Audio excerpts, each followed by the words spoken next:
Hi, I'm Ruben. I'm reviewing Jurassic Park Fallen Kingdom for the Ruby Tuesday and Pop Horror. So Jurassic World Fallen Kingdom is directed by J.A. Boyana, who recently did A Monster Calls. Has got the team back from Jurassic World. You've got Chris Pratt and Dallas Howard, I think that's it. And obviously Blue, as you've seen in the trailers. And talking about the trailers, I was massively worried about going into watching this film after I'd seen the latest trailer, because I think I've seen it 3 or 4 times now, because I've seen it in the cinema when they're showing trailers for forthcoming previews for trailers, and oh my goodness, it really seemed like they'd given away the entire plot. And to that extent, it did kind of.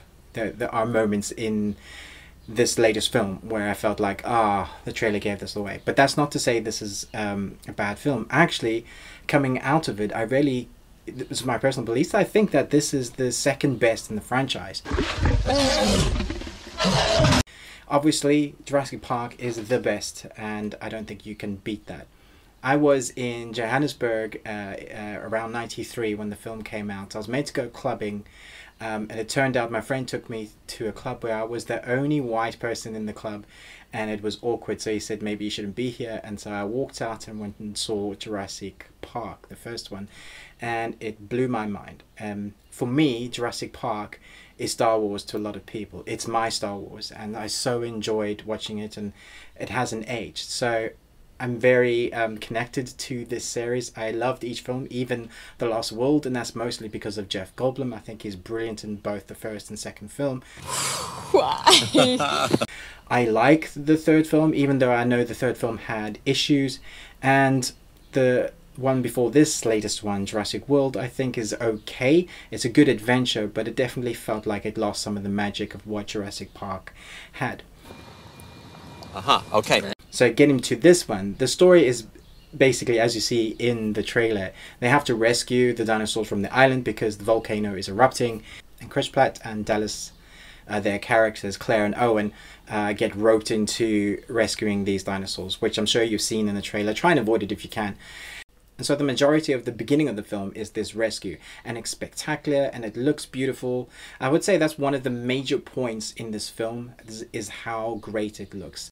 The cinematography in this is stunning, and I mean, you could say that about all of the Jurassic Park films, but this one in particular has a feel and a style, and I think that largely comes down to what the director was going for with this Jurassic Park. So I think it would have been easier for the director and Universal to say, let's go bigger. Bigger is better. And as we've seen with the Transformers films, bigger is not always better. In fact, it can often get too messy, and there's too many threads to pull on to hone it if you just go wild with the explosions and you're all over the place and you don't know where you're going. So what happens in this film is that the majority of the rest of the film, after the initial rescue, is centered in a manor house, which looks kind of like the house from the Resident Evil games, with the first one, the big manor house. And because how secluded it is, because of how contained this film is, it catches on some of the magic that we had in the first film.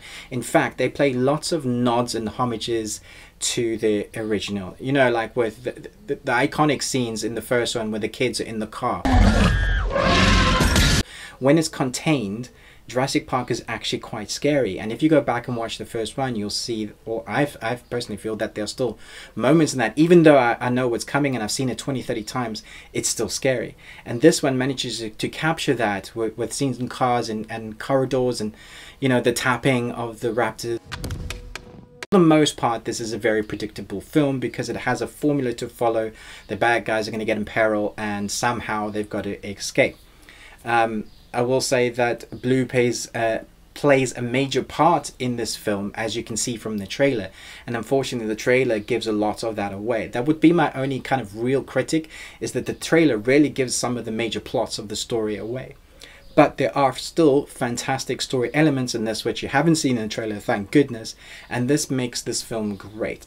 In an interview with the director, he said he was really going for a gothic, almost horror feel. They wanted to go back to the scares, and I think they've managed to capture that.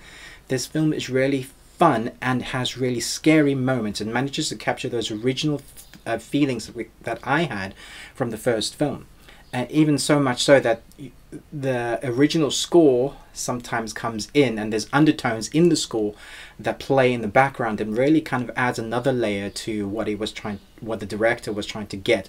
But by the time you get to the end of this film, it really feels like Universal has said to the director, okay, can you please add in this bit because we want to set it up for many more. And I'm sure nobody's under the illusion that there weren't going to be many more. I thought maybe there was just going to be one and it was going to be a new trilogy. But from what I gather, it looks like they're setting up more than an extra one. It looks like there might be multiple. And of course, they're a business and they want to make more movies, and people love to see dinosaurs. Kind of, when you go into a film like this watching about dinosaurs, you kind of have to put some plausibility aside and just go for it, for the adventure. I mean, the original was Steven Spielberg doing a great story with great characters, and I feel like they've managed to capture a lot in this one of this new part. I really prefer this second part to the Jurassic World first part. And I think I'm going to stand by my decision that this is the second best in the franchise. I'm really looking forward to what they do with the next. When you do see it, yeah, I'd love to hear from you guys. Thanks so much for watching this review. Next week, our review for Luke Cage Season 2 comes out. Catch that. Don't forget to like and subscribe and comment and all that malarkey.